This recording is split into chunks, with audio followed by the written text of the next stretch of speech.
In the frozen north, a Navy SEAL stands watch, thinking about the wife waiting for him back home. He knows that somewhere far away, she's holding their child, counting days instead of hours. Then, in the middle of a snowstorm, something scratches at his cabin door. A mother dog stands there, exhausted, shielding her puppy with everything she has left. Watching her, he's reminded of a feeling he knows well: quiet strength, patience, and love without conditions. In that moment, he understands that some truths are universal, written into the heart by God. Tell us where you're watching from, and don't forget to like and subscribe for more stories like this. The light in northern Minnesota had a way of making everything honest.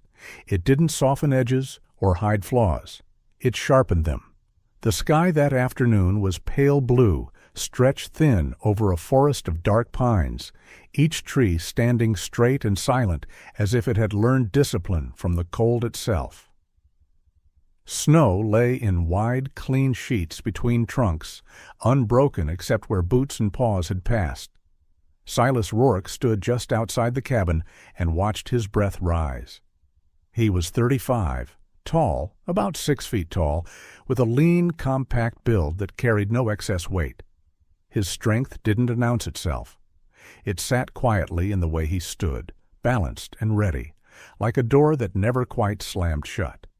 His face was clean-shaven, the skin roughened by wind and cold, pale but weathered. A square jaw cut cleanly beneath high cheekbones, and his mouth held a permanent stillness, not hard, not soft, controlled. His hair was dark brown, cut short in a military style, just a touch. Longer than regulation, as if habit still guided his hands even when rules no longer did. His eyes were gray-blue, steady and clear. When they rested on something, they did not judge it.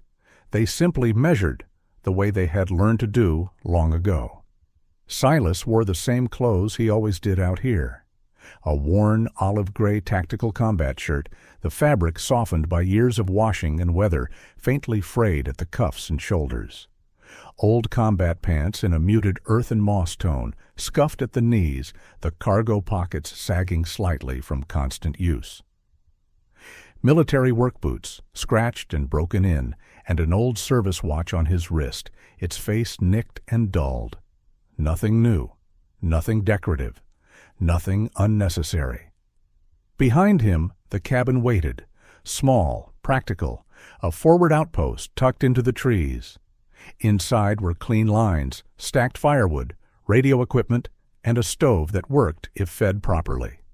It was not a home, it was a place that served a purpose. Silas checked his watch, then stepped back inside and closed the door against the cold. Coda lifted his head at the sound.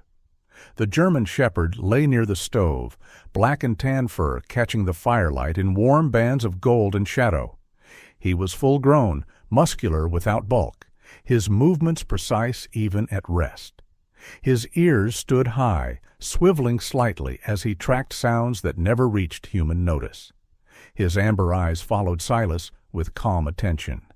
Coda had been with Silas longer than most people had. "Still clear," Silas said quietly. Coda did not respond with a sound. He rose, stretched, and moved closer, stopping just short of Silas's knee. His tail gave a slow, measured wag. He was not a dog that wasted motion. Silas crossed the cabin to the small table where his phone lay, face down. He hesitated before picking it up. The hesitation was familiar. It had been with him for years. When the screen lit, it showed no missed calls. He exhaled once and scrolled to a name. Elena. The call. Connected after 2 rings. "Hey," she said. Her voice was soft even, practiced. Silas leaned his hip against the table. "Hey, I just wanted to check in." There was a pause, brief but telling. In the background, he could hear the quiet hum of a house lived in, something shifting, something small being put down. "We're okay," Elena said. "Miles is doing homework." Silas pictured her easily. Elena Rourke was a few years younger than him, slender, with brown hair she usually tied low at the nape of her neck. Her skin was light, her features gentle, but her eyes carried a steadiness that had only deepened over the years. She was not fragile. She was tired in a way that did not ask to be noticed. "I won't be home tonight," Silas said. He kept his voice level. "They need someone to stay on outpost. Weather's moving in." Another pause, longer this time. "I figured," Elena said. "It's okay." Silas closed his eyes briefly. It was never the words. It was the space around them. "Tell Miles I said good night," he said. "I will." She did not mention the date. Neither did he. They both knew what day it was. After the call ended, Silas set the phone down, face up. He stared at it for a moment longer than necessary, then turned away. Coda had moved closer during the call. Now he stood at the door, nose lifted, body angled toward the outside. His ears twitched. Silas noticed. "What is it?" he asked. Coda didn't bark. He took a step, then another, sniffing the air near the doorframe. His posture had shifted. No tension, no fear, just alertness, sharpened into something more focused. Silas frowned slightly and glanced at the radio. All channels were quiet. The weather report had said snow later, not yet. He crossed to the door and placed his hand against the wood. Cold seeped through. He listened. At first there was nothing. Then, very faintly, a sound brushed against the cabin. Not wind, not branches. A soft scrape. Wood against something unsteady. Silas's body reacted before his thoughts caught up. His shoulders tightened, his breathing slowed. He did not reach for a weapon. He knew the difference between threat and presence. This was not forceful. It was careful. Coda's tail had gone still. The sound came again. Lower this time. Silas unlocked the door but did not open it. He leaned in, listening through the crack. Silence followed, heavy and expectant. He opened the door a few inches. Cold air rushed in, sharp and clean, carrying with it the smell of snow and pine. And something else. Animal. Close. The porch light flickered on. A shape stood just beyond the threshold. A German shepherd female.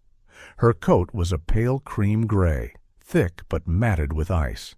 Snow clung to her back and tail in uneven clumps. She was thin, too thin, with ribs faintly visible beneath her fur. Her legs trembled, not with fear, but exhaustion. At her feet lay a puppy. The pup was small, no more than a few months old. Its fur was the same soft cream gray as the mother's, lighter still along the belly. Its head looked too big for its body, ears still floppy and undeveloped. It shook violently, the movement traveling through its entire frame. Silas felt something tighten behind his ribs. The mother dog lifted her head and looked directly at him. Her eyes were dark, focused. There was no aggression in them, no submission either, only a steady attention that made Silas think, absurdly, of sentries standing watch in bad weather. The puppy tried to move and failed, collapsing into the snow with a weak sound. The mother nudged it once with her nose. She did not whine. She did not bark. She waited. Behind Silas, Coda took a single step forward. He did not growl. He did not rush. He lay down directly in the doorway, his broad body blocking the threshold, not as a barrier, but as a statement. His back faced the warmth of the cabin. His eyes stayed on the forest beyond the porch. The mother dog's gaze shifted from Silas to Coda. For a long moment, nothing moved. Then the wind changed direction, carrying the scent of snow deeper into the trees. And Coda's ears flicked, sharp and precise, as if he had heard something far beyond the reach of human senses. Silas realized with a quiet certainty that whatever had brought this animal here was not finished yet. He crouched slowly and spoke, keeping his voice low and even. "It's okay." He reached down and lifted the puppy. It weighed almost nothing. Its body was cold, even through his gloves. The pup made a thin, broken sound and pressed weakly against his chest. Silas stepped backward into the cabin. He did not touch the mother. He did not pull her in or push her away. He left the door open. Inside, he wrapped the puppy in a thick wool blanket and placed it near the stove. Not too close. He had learned long ago that heat had to be earned carefully. The puppy's breathing was fast and shallow. Silas adjusted the blanket and sat, back on his heels. His hands shook slightly before he forced them still. Outside, the mother dog remained on the porch. Snow gathered around her paws. She stood guard, eyes fixed on the open door. Coda stayed where he was, half inside, half out, as if bridging two worlds. Silas met the mother's gaze across the threshold. The cabin no longer felt empty. And for the first time since the call had ended, Silas did not feel entirely alone. Morning did not arrive all at once. It crept in slowly, pale light filtering through frost-rimmed windows, settling gently on the cabin walls as if testing whether it was welcome. Outside, the forest stood quiet beneath a fresh layer of snow. The storm had not yet reached its full strength, but its presence was already written in the air, cold, steady, patient. Silas Rourke woke before the light fully claimed the room. He sat up on the narrow cot by instinct, shoulders tight, breath controlled. For a brief moment he did not remember where he was. Then the low crackle of the stove grounded him, followed by a softer, unfamiliar sound. Breathing, not his own. Silas swung his legs to the floor and crossed the cabin in 2 silent steps. The puppy lay where he had placed it the night before, wrapped in wool near the stove. Its small chest still moved too quickly, but the motion was steadier now, less frantic. The tremors had eased into something closer to rest. One ear twitched as Silas knelt beside it. "You're still here," he murmured. The words surprised him. He hadn't meant to speak them aloud. Behind him, Coda rose from his place near the doorway. The German shepherd moved with deliberate care, nails clicking softly on the wood floor. He lowered his head and sniffed the air around the puppy, then glanced up at Silas, amber eyes alert. Coda's posture was calm, but not relaxed. Silas followed his gaze to the open crack of the door. The mother dog was still there. She stood just outside the threshold, body angled to shield the opening from the wind. Snow dusted her cream-gray coat, settling into the thick fur along her spine. In daylight, Silas could see how thin she really was. Her hips jutted sharply beneath the fur, her legs rigid with effort. She had not lain down. She had not slept. Her eyes tracked Silas the moment he moved, dark and watchful. There was no fear in them, only caution held tight by exhaustion. Silas straightened slowly and reached for the kettle. He filled a metal bowl with warm water and placed it just inside the doorway, close enough that the steam rose into the cold air beyond the threshold. He stepped back. The mother dog lowered her head slightly, sniffing. She did not cross the line.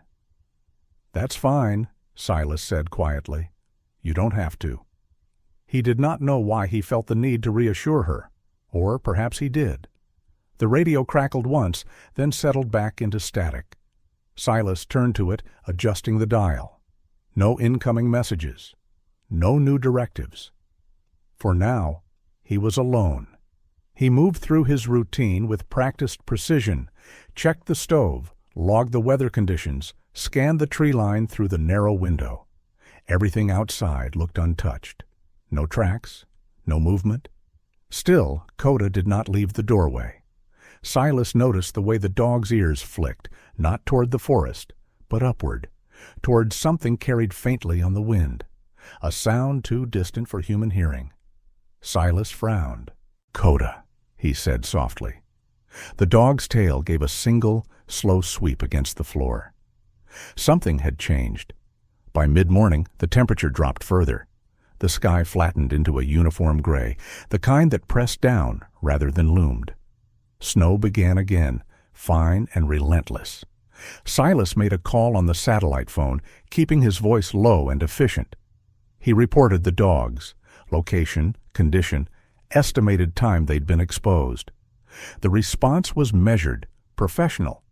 Animal Services would try to reach the area once the storm passed its worst. Until then, there was nothing to be done.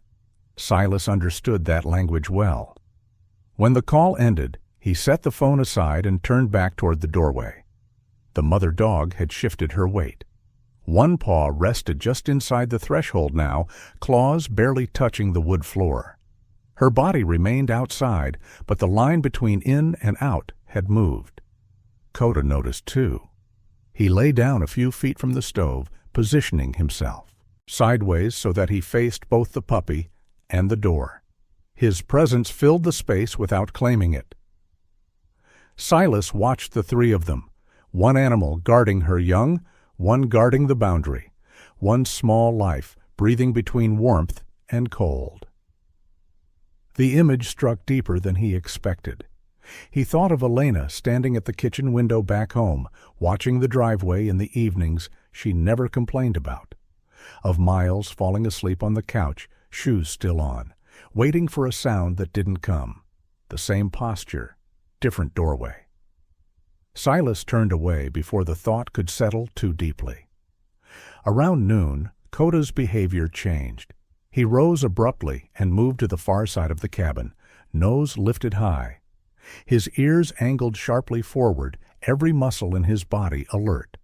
A low sound vibrated in his chest, not a growl, but something close. Silas followed, hand resting loosely at his side. "What do you have?" he asked.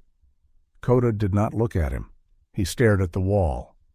Silas froze. The sound came again, faint, almost imagined, not from the forest, from beneath it. A dull, rhythmic thump. Silas's breath slowed. He crouched, pressing his ear to the wooden boards. The vibration was subtle, but real. He straightened and pulled on his jacket, slipping his boots on without haste. Outside, the snow swallowed sound quickly. The thumping faded into the wind. Silas scanned the clearing, eyes sharp. Nothing moved. He circled the cabin once, boots crunching through fresh snow, and that was when he saw the tracks. Human. Boot prints partially filled in by falling snow, leading away from the cabin toward the east. They had been made recently, within the last few hours. The tread was deep, deliberate, not a hiker. Silas knelt and traced the pattern with his eyes. The prints circled the cabin once, then veered back toward the trees. Someone had been watching. His jaw tightened. He returned inside and secured the door more firmly, though he did not close it entirely. The mother dog's eyes never left him as he moved. Silas met her gaze. "You're not the only one who knows something's wrong," he said. As if in response, Coda crossed the cabin and stopped beside the mother dog. Slowly, deliberately, he lowered his head, not toward her face, but toward the floor in front of her paws. A gesture of trust. The mother dog hesitated, then leaned forward and sniffed his muzzle once. It was the first time she had acknowledged him directly. At that exact moment, the puppy let out a stronger sound than it had all morning, a sharp, insistent whine. Silas turned just in time to see the puppy's tail twitch. Once. The rest of the day passed in careful increments. Silas fed the puppy small amounts at regular intervals, monitoring its breathing, adjusting the blankets as the heat rose and fell. He spoke little, conserving words the way he conserved energy. The mother dog finally stepped fully inside as dusk settled over the forest. She moved stiffly, limping slightly on her left hind leg, but her focus never wavered. She lay down beside the puppy, curling her body around it with an instinctive precision that needed no instruction. Silas gave her space. He set food near the wall, far enough from the puppy to avoid conflict. She sniffed it, waited, then ate slowly, eyes never leaving the room. Koda remained nearby, his presence steady. As night deepened, the wind rose again. Snow pressed against the windows, but the cabin held. Silas sat on the floor, back against the wall, watching the fire. His thoughts drifted despite his efforts to anchor them. He wondered how many nights Elena had sat like this, waiting for a phone to ring. He wondered how many times Miles had asked questions she didn't answer. Outside, something shifted in the forest. A sound carried briefly on the wind, too far away to identify, too deliberate to ignore. Koda's ears lifted. Silas reached for the radio, fingers tightening around the handle. Whatever had left those tracks hadn't gone far, and whatever had brought the dogs to his door had not finished with them yet. The puppy slept on, breathing stronger now. Silas stayed where he was. The storm did not break. It settled in. By the third morning, the world outside the cabin had narrowed into a smaller, quieter version of itself. Snow fell in steady sheets, not dramatic, not violent, just persistent. The kind that erased tracks quickly and made time feel slower than it was. Silas Rourke woke to the sound of the radio crackling softly. He reached for it before his eyes fully opened, thumb already turning the dial. Static answered him. No voices, no new instructions. The outpost was still his responsibility alone. He sat up and let his senses catch up. The cabin smelled faintly of smoke, wool, and something animal. Warm now, alive. The fire had burned low but steady through the night. Near it, the puppy slept curled into the crook of its mother's body, breathing deeper than it had the day before. Each rise and fall of its chest looked less like a struggle and more like a rhythm. Silas watched for a long moment before moving. The mother dog lifted her head as soon. As he shifted, her eyes locked onto him, alert despite exhaustion. In the softer light of morning, he could see her more clearly. She was a German shepherd, cream gray from muzzle to tail, her fur thick but uneven where ice had clung and torn at it. Her left hind leg was stiff, favoring weight carefully. Old injury, maybe worsened by the cold.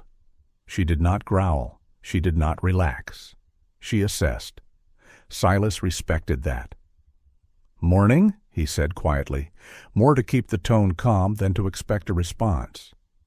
He moved slowly, deliberately, showing his hands as he added wood to the stove. The puppy stirred at the sound, letting out a small noise, stronger than before, almost annoyed. One floppy ear twitched. Koda rose from his place near the wall and stretched, muscles rolling under his black and tan coat. He moved closer to the mother and puppy, stopping a respectful distance away, then sat. His posture was neutral, watchful. The mother dog's gaze flicked to him, then back to Silas. Trust. Silas knew was not a single moment. It was a series of choices stacked carefully, one on top of another. He prepared food quietly, small portions spaced out. He placed the bowl down and stepped back. The mother waited, eyes never leaving him, then lowered her head and ate. Slowly, purposefully. Silas exhaled without realizing he'd been holding his breath. By late morning, the snow thickened. Silas pulled on his jacket and stepped outside to check the perimeter. Koda followed immediately, boots and paws leaving parallel lines in the fresh snow. The clearing around the cabin looked untouched at first glance, smooth and white. But Silas knew better than to trust first impressions. He circled wide, eyes down, reading the ground the way others read print. There. A faint depression, half-filled. A heel mark. Another? The tracks were older than yesterday's snowfall, but newer than the storm before that. Someone had been back after he'd noticed them the first time. Silas knelt, fingers brushing the snow aside just enough to see the tread. Heavy boots, military surplus maybe, or just old, not local hikers. Coda sniffed the prints and lifted his head sharply, staring toward the northeast. His ears angled forward. His tail went still. Silas followed his line of sight into the trees. The forest looked the same as it always did. Dark trunks, snow-laden branches, quiet that felt almost holy. But there was something else now, pressing at the edge of awareness.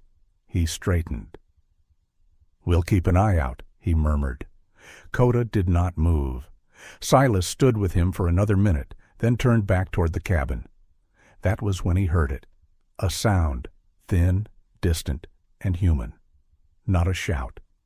A call cut short by cold. Silas froze. He held up one hand, instinctively signaling Coda to stay. The dog ignored him and took 3 steps forward, nose lifted high, drawing in the air. The sound came again, weaker this time. Silas didn't hesitate. He reached for the radio, clipped it to his jacket and checked his gear. Rope, thermal blanket, light. He glanced back once toward the cabin.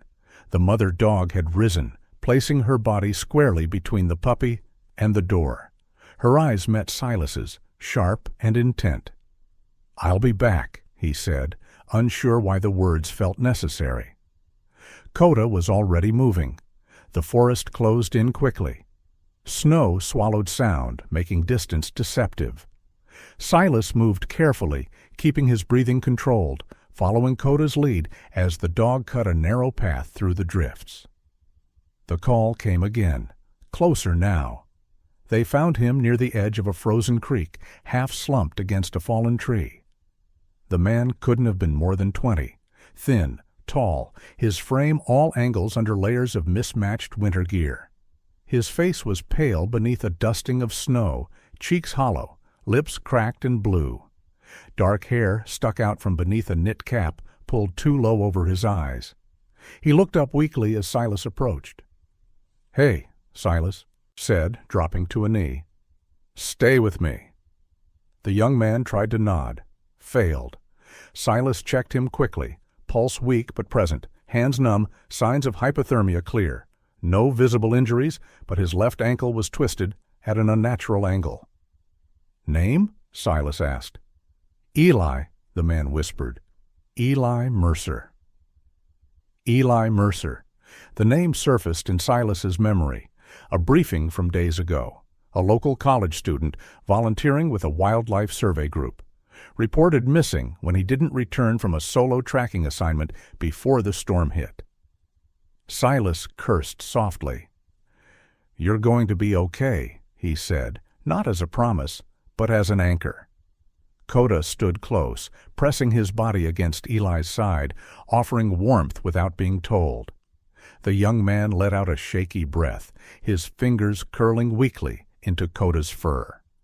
Silas wrapped the thermal blanket around Eli and secured the rope carefully, working methodically despite the cold biting at his own hands. "You weren't alone," Eli murmured, eyes fluttering. "There were dogs, traps. I tried to get away." Silas's jaw tightened. He lifted Eli with care and began the slow trek back toward the cabin, each step deliberate, each breath measured. Halfway back, Coda stopped. Completely. His body went rigid, ears high, head turned sharply to the right. Silas followed his gaze and saw, just for a second, a movement between the trees. Too low to be a deer, too controlled to be wind. Someone was out there, watching. Then it was gone. Silas adjusted his grip on the rope and kept moving. They reached the cabin as dusk began to creep in. Silas guided Eli inside, settling him near the fire. The sudden warmth drew a sharp gasp from the young man's lungs, followed by a cough that turned into a weak laugh. "Didn't think I'd make it," Eli said hoarsely. "You did," Silas replied. "That's what matters." The mother dog watched from across the room, body still shielding her puppy. Her eyes never left Eli, then flicked back to Silas, reading him in the way animals did when words were useless. Silas moved efficiently. Radio call, coordinates, status update. Rescue teams were mobilizing, but the storm slowed everything. It would be hours before anyone reached them. Eli nodded when Silas explained, eyes heavy but lucid. "Figures," he said faintly. "Storm doesn't care about schedules." Silas almost smiled. Night settled in again.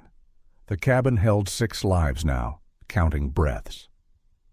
Silas sat near the wall, exhaustion creeping into his bones. He watched the mother dog lick the puppy's ears, watched Coda remain alert even as his eyes softened, watched Eli sleep fitfully but alive. Outside, the storm continued its patient work, and somewhere beyond the trees, someone else listened. The night held, not quietly, never quietly, but with the kind of pressure that pressed inward on walls and thoughts alike. Wind dragged snow across the clearing in low, whispering sheets. The cabin stood firm, a small island of light and warmth surrounded by motion. Silas Rourke did not sleep. He sat in a chair near the stove, boots still on, jacket open, hands loose on his knees.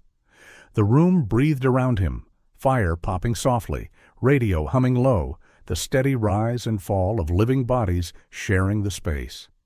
Eli Mercer slept fitfully on the cot, his tall, narrow frame wrapped in blankets. Even at rest he looked fragile, all sharp elbows and long lines, his dark hair plastered to his forehead with sweat. Hypothermia left people pale and quiet in ways that unsettled Silas. It reminded him how quickly strength could slip away.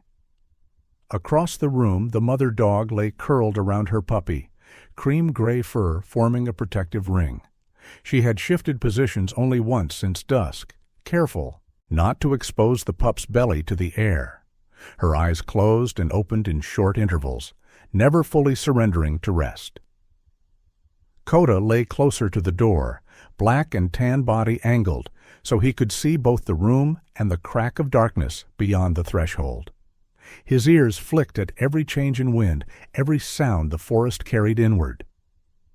Silas watched them all and listened. Something was wrong, not immediate, not loud, but present. He stood and crossed to the window, wiping frost from the glass with his sleeve. The clearing beyond looked empty. Snow smoothed edges and erased certainty.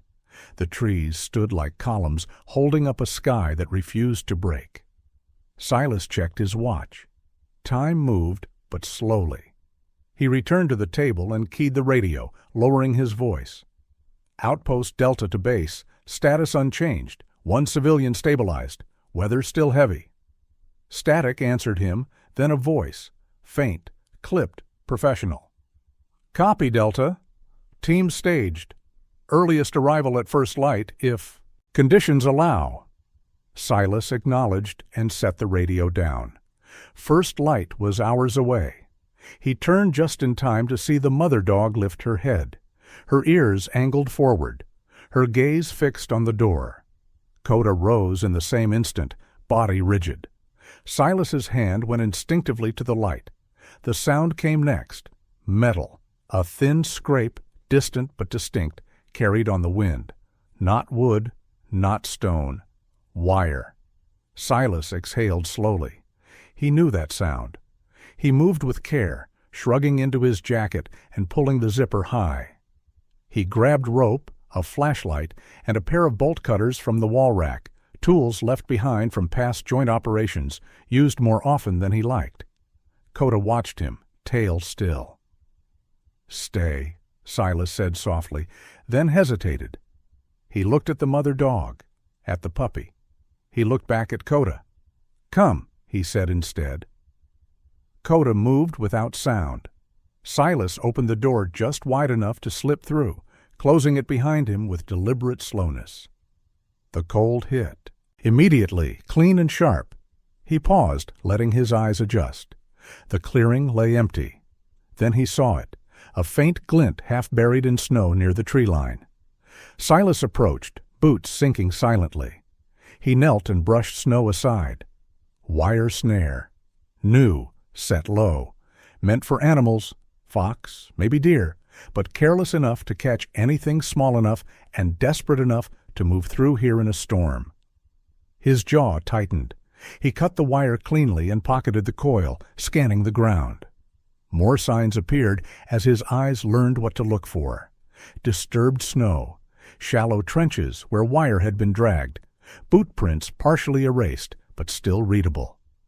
This wasn't random. Someone had been working the area. Silas straightened and turned, sweeping the flashlight beam wide. That was when the light caught movement. A figure stood at the edge of the trees, half hidden by shadow. Not running, not advancing. Watching.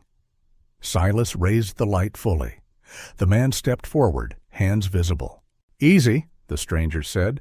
His voice was calm, practiced. "Didn't mean to spook you." He was in his late 40s, maybe early 50s.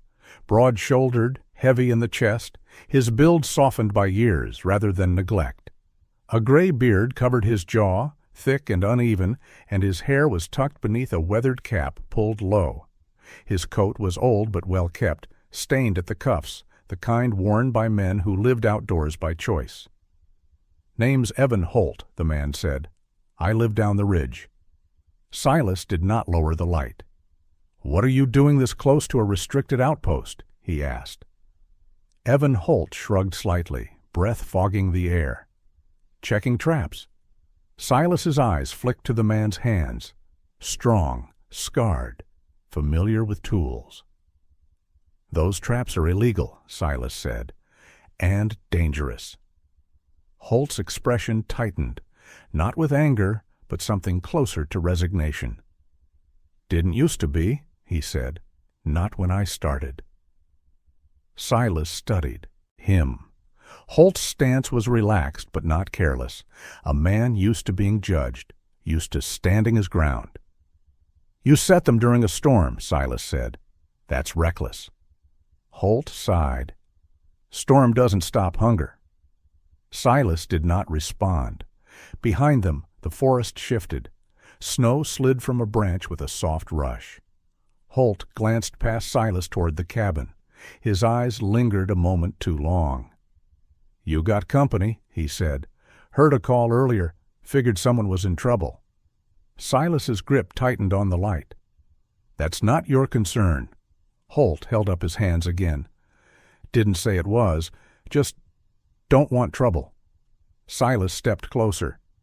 "Then clear your traps and leave." Holt hesitated, then nodded once. "I will." He turned and melted back into the trees, boots crunching softly, then not at all. Silas stood alone again, the wire cold and heavy in his pocket. Coda, who had remained perfectly still the entire exchange, suddenly moved. He stepped past Silas and stopped at the edge of the clearing, nose to the wind. His body tensed, not toward the path Holt had taken, but in the opposite direction. Silas followed his gaze. Nothing moved, but Coda did not relax. Silas realized then that the man he'd spoken to was not the only one who knew the cabin was occupied. Back inside, the warmth hit Silas like a held breath released. The mother dog was on her feet, positioned squarely between the puppy and the door. Her posture was calm, but absolute. She did not growl when Silas entered.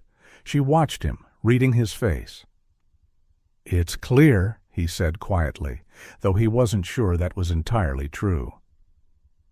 He removed his jacket and set the bolt cutters on the table. Eli stirred on the cot, eyes opening sluggishly. "Someone there?" he asked. "Just a local," Silas said. "You're safe." Eli nodded, eyelids fluttering shut again. Silas knelt near the dogs, keeping his movements slow. The puppy slept deeply now, tiny paws, twitching as if chasing something in its dreams. Its breathing was steady, warm. The mother dog eased slightly, lowering herself to the floor, but keeping one eye open. Coda lay down nearby, his body angled protectively. Silas sat back on his heels and let the tension drain from his shoulders. He thought of the wire snare, hidden under snow, of men who worked the edges of rules until they cut someone by accident, of storms that didn't care. He reached for his phone and hesitated. then set it down again. Some calls could wait. Outside, the wind softened for the first time that night. Inside, the cabin held. Silas stayed awake until dawn began to thin the dark. Morning came quietly, the way it often did after a hard night. Not with color or warmth, but with a thinning of darkness. The snow still fell, though lighter now, each flake drifting down as if unsure whether it was still needed. The forest exhaled. The cabin, for the first time in days, felt less like a shelter and more like a place that had been lived in. Silas Rourke woke seated, his back against the wall, legs stretched out, boots still on. He had slept only in fragments, short descents into unconsciousness, broken by instinct, by sound, by memory. His neck ached, his shoulders felt heavy, as if he had carried more than weight through the night. The fire had burned low but steady. Across the room, Eli Mercer slept on his side, breathing evenly now. Color had returned to his face, faint but visible, a pale flush at the cheeks. In the early light, Silas could see how young he really was, barely more than a boy pretending at adulthood. His hands, long-fingered and unscarred, rested awkwardly against his chest. The mother dog lay near the stove, her body curved tightly around her puppy. She had shifted at some point during the night, pulling the pup closer, shielding it from every draft. Her eyes were open, following Silas as soon as he moved. Coda stood up slowly and stretched, then shook snow dust from his coat where it had melted and refrozen. He walked a slow circle of the room, checking each presence, each breath, as if counting them. Silas watched him. "Good," he murmured. Coda paused near the door, tail giving a single, restrained sweep. Silas moved through the cabin with care, mindful of the quiet. He added wood to the stove, adjusted the air intake, then prepared food, measured, deliberate. He placed a bowl near the mother dog and stepped back. She waited. Her eyes flicked once to the door, then back to the puppy. Only when she was satisfied that nothing had changed did she lower her head and eat. Her movements were slower than before, stiff with fatigue, but steady. Silas knelt near the puppy, checking its ears, its paws. Warm. The breathing was no longer shallow. The pup shifted, pressing its head into the blanket, letting out a small sound that was closer to complaint than distress. Silas smiled faintly before he could stop himself. It had been a long time since anything in his care had done that. He stood and pulled his phone from his pocket. The screen lit the dim cabin. No missed calls. He hesitated, then scrolled to Elena's name. The call rang twice before she answered. "Hey," she said. Her voice sounded tired, not broken, just worn thin. "Morning," Silas said. "I wanted to hear your voice." There was a pause. He could hear movement on her end, fabric shifting, a door opening or closing. "Miles is still asleep," Elena said quietly. "Snow day." Silas closed his eyes. "I won't be home today," he said. He didn't soften it. He didn't rush it. Another pause. "I know," Elena replied. "You're where you need to be." The words were kind. They hurt anyway. "I'll call again later," Silas said. "Okay." The line went quiet. Silas lowered the phone slowly and stared at it for a moment longer than necessary. Then he slipped it back into his pocket. Across the room, the mother dog watched him. Her head tilted slightly, just enough to suggest curiosity. Silas met her gaze. "Yeah," he said softly. "I get it." By late morning, the snow eased further. Silas stepped outside to check the perimeter again. Coda followed at once, his presence close, attentive. The air felt different now, less compressed, less urgent. The storm had not ended, but it had loosened its grip. Silas found no new tracks. The wire snare he had cut the night before was gone from the snow where he'd marked the spot. The ground had been disturbed again.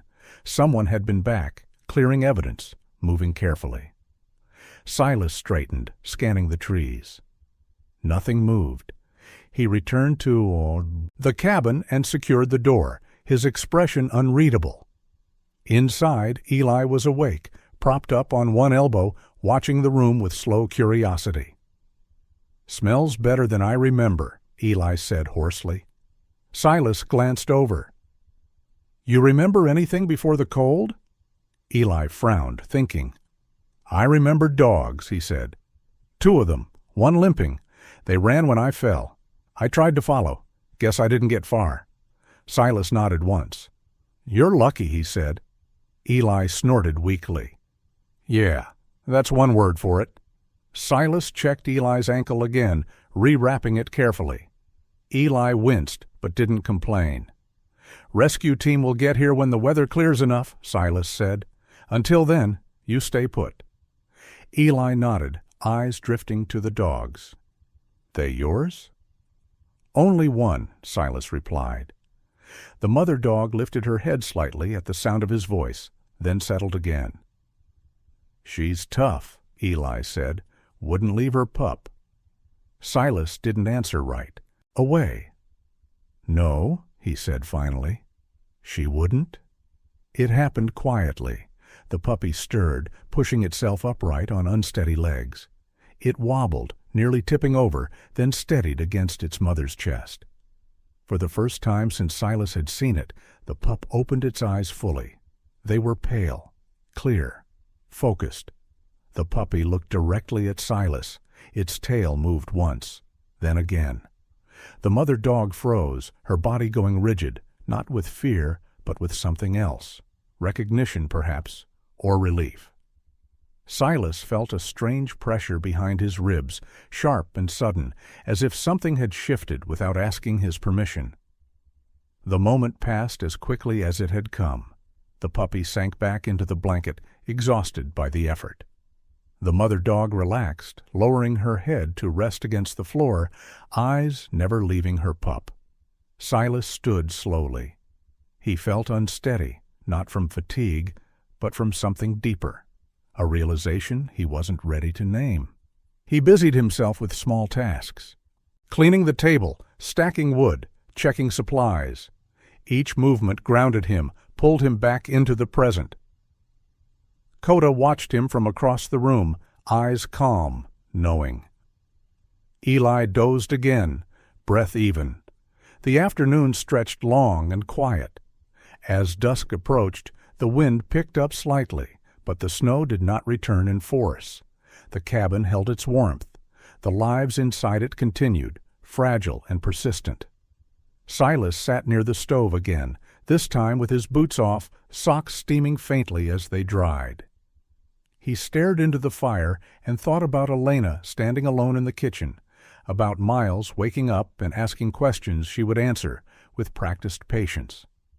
He thought about the mother dog who had crossed miles of frozen ground to bring her child to a door. About what it meant to stay, not because you had to, but because you chose to. Outside, the forest shifted, settling into a quieter rhythm. Inside, the cabin breathed. Silas did not reach for his phone again. He stayed. The storm finally loosened its grip just before dawn. Not all at once, nothing ever did up here, but enough that the sky lightened from iron gray to a dull, uncertain blue. Snow still covered everything, but it had stopped falling. The forest seemed to pause, as if holding its breath after days of speaking too loudly. Silas Rourke stood at the cabin window and watched the change. He had not slept, not truly. His body had rested in fragments, but his mind had stayed alert, turning over the same questions without reaching for answers. Years in uniform had taught him how to function like this. Years without it had taught him the cost. Behind him, the cabin was quiet. Eli Mercer slept deeply now, stretched carefully on the cot, his injured ankle elevated and wrapped. His breathing was slow and even, no longer fighting for warmth. In the gray light, he looked younger still, long limbs folded awkwardly, dark lashes resting against skin that had regained some color. The sharp edge of fear had softened in his face. Near the stove, the mother dog lay with her puppy tucked tightly against her chest. The pup stirred occasionally, letting out small sounds. Impatient, alive. The mother's head rested on the floor, but her eyes opened every time the puppy moved, checking, adjusting, counting breaths. Coda sat a few feet away, back straight, ears up. He watched the door, the window, the room, tracking the balance between inside and out, the way he always had. Silas pulled on his jacket and stepped outside. The cold bit immediately, but it was a cleaner cold now, less cruel. The air smelled sharp and still, carrying the faint promise of movement returning to the world. He walked the perimeter slowly. The snow told him what it could. No fresh boot prints, no new disturbances near the tree line. Whatever, or whoever, had been close enough to unsettle Coda the night before, had not returned. Or had learned to move better. Silas stopped near the spot where he had cut the wire, snare, and knelt. The snow there had been smoothed carefully, almost deliberately. Someone had tried to erase the mark. Silas straightened. That kind of attention meant intent. Back inside, the sound of movement caught his attention. The mother dog was standing. She shifted her weight cautiously, favoring her injured leg, and then did something Silas had not seen her do before. She lifted her head and looked directly at him, not assessing, not guarding, waiting.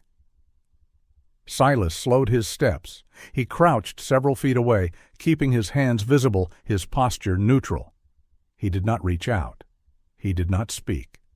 The puppy wriggled free of the blanket and stumbled forward, legs wobbling. It made it only a few inches before losing balance and flopping onto its side with a huff of frustration. The mother dog did not rush to correct it. She watched. So did Silas. After a moment, the puppy righted itself and tried again, nose low, tail twitching with effort. It reached the edge of the blanket and bumped clumsily into Silas's boot. Silas didn't move. The puppy sniffed, sneezed, then pressed its head against the leather as if it belonged there. Silas felt something tighten in his chest. He stayed still until the mother dog took one slow step forward, then another. She stopped just short of him, close enough that he could see the faint scarring along her flank, old injuries, healed badly. A life lived on the edge of safety. She lowered her head slightly. Not submission. Acknowledgement. Silas swallowed. "Okay," he said quietly. "Okay." Coda let out a low breath, almost a sigh. The sound of the radio broke the moment. Silas stood and crossed the room, lifting the handset. "Outpost Delta, go." The voice that answered was calm and familiar. "Delta, this is base. Weather windows opening. SAR team en route. ET of 40 minutes. Silas closed his eyes briefly. "Copy," he said. "One civilian stable. 2 canines present. 1 adult female, 1 juvenile." "Both. Recovering." There was a pause. "Understood," the voice replied. "Animal control notified. You'll coordinate on handoff." Silas acknowledged and set the radio down. 40 minutes. He looked back at the dogs. The mother dog had settled again, curling around her puppy, but her eyes remained on Silas, watching him with a focus that felt heavier now, not suspicion, but expectation. Silas knew that look. He had seen it before in people. Coda suddenly rose and moved to Silas's side. Not the door, not the window. Him. The dog leaned in briefly, shoulder brushing Silas's leg, then turned and looked back at the mother dog. His tail lifted slightly, neither wagging nor stiff. A question. The mother dog met his gaze. For a long moment the room held its breath. Then she lowered her head once, deliberately. Silas felt it then. Not fear, not urgency, but certainty. Whatever happened next, something permanent had already begun. The sound of engines reached them 20 minutes, Later, faint at first, then clearer as it cut through the quiet forest. Eli woke at the sound, blinking sleep from his eyes. "That's them?" "Yeah," Silas said. "That's them." Eli let out a long breath, relief loosening his shoulders. "Guess I owe you my life." Silas shook his head. "You owe the dogs." Eli followed his gaze and smiled weakly. "Figures?" The SAR team arrived in 2 snow-capable vehicles, their presence filling the clearing with motion and sound. The first responder through the door was Rachel Nguyen, mid-30s, compact and efficient, her dark hair pulled into a tight braid beneath her helmet. Her eyes were sharp, taking in the room in seconds. A field medic by trade, she carried herself with a calm authority that came from long hours in bad conditions. Behind her came Tom Alvarez, broader, older, his beard frosted at the edges. He moved with the careful confidence of someone who had lifted too many stretchers to rush any more. They assessed. Eli quickly, exchanging quiet words, efficient hands working in practiced rhythm. "He'll be fine," Rachel said at last, glancing up at Silas. "You caught him in time." Silas nodded once. Animal control arrived shortly after. Martha Green, late 50s, tall and spare, gray hair tucked into a knit cap. Her eyes softened the moment she saw the dogs. "Shepherds," she murmured. "Figured." She crouched slowly, speaking gently, letting the mother dog watch her movements. The dog tensed at first, then held still. "They'll need follow-up care," Martha said quietly to Silas. "We can take them in, get them checked, look for owners." Silas felt the words land heavier than they should have. He nodded. "I know." The handoff was careful, respectful. The mother dog did not resist as Martha looped a lead gently around her neck. The puppy was placed in a padded carrier, whining once before settling. Coda stood close, watching. As they moved toward the vehicles, the mother dog stopped and turned. She looked at Silas, just once. Silas held her gaze. Then she followed. The clearing felt empty after they left. Too quiet. Silas stood alone for a moment, breath fogging the air, and felt something shift inside him, relief tangled with loss. He turned back toward the cabin. The radio crackled again. "Delta," came the bass voice. "We've got a replacement inbound earlier than expected. You're clear to stand down once they arrive." Silas closed his eyes. Clear to stand down. He thought of Elena's voice on the phone, of Miles asleep in his room, of the puppy's unsteady steps and the mother's watchful eyes. "Copy," he said. "Standing by." Coda sat at his side, steady as ever. Silas rested a hand briefly on the dog's shoulder. For the first time in a long while, the path ahead felt visible. Not easy, but chosen. The cabin did not argue when Silas began to close it down. It accepted the process with the same quiet practicality it had always shown. Gear was checked, packed, secured. The stove was allowed to burn low, then lower still. Logs were stacked neatly by the wall, even though no one would need them tonight. Old habits died slowly, especially the ones that had once kept him alive. Outside, the forest had changed, not dramatically, no sudden thaw or burst of color. But the air felt different, less watchful, less strained. Snow still covered the ground, but it lay flatter now, settled into itself. Tracks told stories again, instead of erasing them. Silas stood on the porch and breathed in deeply. Coda sat at his side, black and tan coat stark against the white. His ears were relaxed for the first time in days, angled loosely rather than fixed on every sound. He watched the tree line out of habit, not urgency. A replacement vehicle would arrive within the hour. Silas had time. He went back, inside, and picked up his phone. This time he did not hesitate. Elena answered on the second ring. "Hey," she said. Her voice sounded different today, not lighter exactly, but steadier, as if she had slept more than she usually did. "I'm coming home," Silas said. There was a pause, not the careful kind, the startled kind. "You're—" Elena stopped herself. "You're sure?" "Yes." He heard her inhale sharply, then exhale. Somewhere in the background, a child's voice carried faintly, asking a question she didn't answer right away. "When?" she asked. "Tonight, if the roads hold."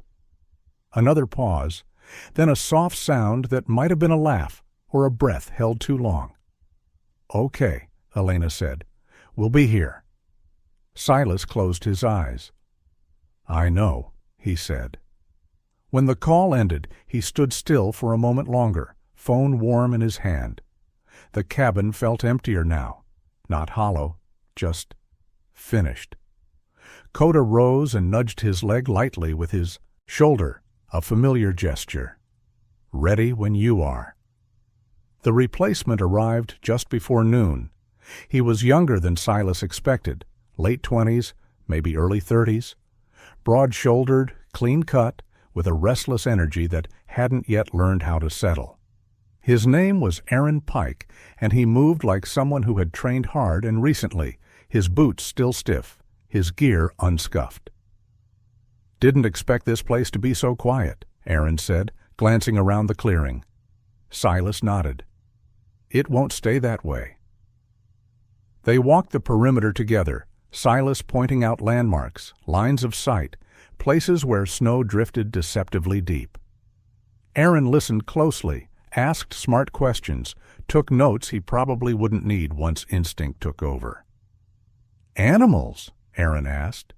Silas hesitated, then shook his head. "Not anymore."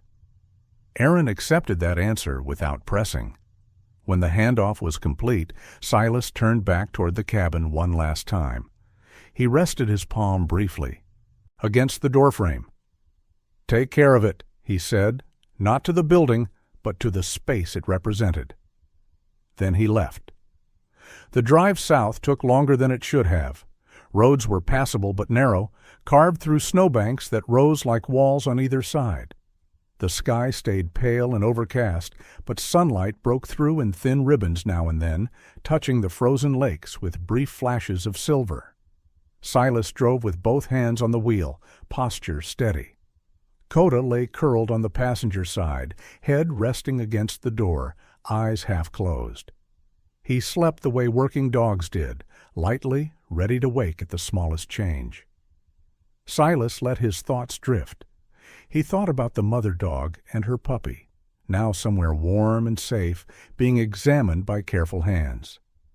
He wondered if she would settle easily, if she would always watch the door. He thought about Eli Mercer, likely waking up in a hospital bed, confused but alive, the memory of cold already beginning to dull at the edges. And he thought about Elena, about the way she never raised her voice, even when disappointment pressed heavy, about the quiet strength it took to keep a household moving when one piece was always missing. The road curved, and trees gave way to open land. Then, gradually, to signs of life. Houses, mailboxes, a school sign half buried in snow. Silas slowed. As they turned onto the final road, Coda suddenly lifted his head, not alert, not tense, just awake. He pressed his nose briefly against the window, then looked at Silas. His tail thumped once. Silas felt it then, a sense of arrival that had nothing to do with distance. Elena's car was in the driveway when they pulled in. The house looked the same as it always had. Modest, well-kept, lights glowing warmly against the afternoon gray. But to Silas, it felt unfamiliar in the way places did when you hadn't been sure you would see them again. The front door opened before he reached it. Elena stood there, her coat thrown on. Hastily, hair loose around her shoulders. She looked thinner than he remembered, or maybe he was just noticing it now. They didn't speak at first. Silas stepped inside, the warmth hitting him in waves. The familiar smell of home, soap, food, something uniquely theirs, wrapped around him. Elena reached out and touched his jacket as if to confirm he was solid. "You're cold," she said quietly. "I'm okay," Silas replied. She nodded, not entirely convinced. From the hallway came the sound of footsteps. Miles appeared, smaller than Silas had pictured, then taller than he remembered. He froze when he saw his father, eyes wide, uncertain. Silas dropped to one knee. "Hey, buddy," he said. Miles crossed the distance in a rush, arms wrapping tight around Silas's neck. The impact nearly knocked him off balance. Coda barked once, sharp, surprised, then wagged his tail furiously as Miles laughed and buried his face in the dog's fur too. For a moment the room was too full of motion and sound to hold anything else. Then it settled. They ate together that evening, a simple meal. Nothing special. But Silas noticed the way Elena watched him from across the table, as if checking for cracks that hadn't been there before. Miles talked non-stop, words tumbling over one another. School, friends, snow days, things Silas had missed and would never fully catch up on. That's okay, he realized. Some things weren't meant to be recovered, only continued. After dinner, Silas stood at the sink, washing dishes without being asked. Elena dried them, moving beside him in practiced rhythm. "You don't have to," she said. "I know," Silas replied. They worked in silence for a while. "I can stay," he said finally. "Longer this time." Elena looked at him then. Really looked. "I'm not asking you to quit," she said. "I just don't want to feel like we're waiting forever." Silas nodded. "Neither do I." That night, after Miles had fallen asleep, Silas stood in the doorway of his son's room and watched him breathe. The posture felt familiar. He understood it now. Coda lay at Silas's feet, head resting on his paws, eyes heavy but content. Silas turned away and went to bed beside Elena, slipping under the covers carefully, as if afraid to disturb something fragile. She shifted closer in her sleep. Outside, snow began to fall again, soft, gentle this time. No storm, just winter doing what it did best, holding things in place. Silas closed his eyes. For the first time in a long while, he did not feel pulled in two directions. He had chosen where to stand, and the ground, at last, held him. Sometimes miracles do not arrive with thunder or light from the sky. They come quietly, through a door opened in the cold, through a life placed in our care, through a moment when we choose to stay instead of walking away. God often works not through our strength, but through our willingness to listen, willingness to protect, willingness to love when it would be easier to turn inward. In our daily lives, we are given these moments more often than we realize. A tired parent, a stranger in need, a responsibility we did not ask for but were trusted with. When we respond with compassion, something changes, not just in the world around us, but within us. What was empty begins to fill. What was broken begins to heal. If this story touched your heart, take a moment to share it with someone who may need hope today. Leave a comment and tell us where you are watching from. Subscribe to the channel so we can continue sharing stories of faith, courage, and quiet. Miracles! May God watch over you and your loved ones, protect your home, and bring light into your life, even in the coldest seasons.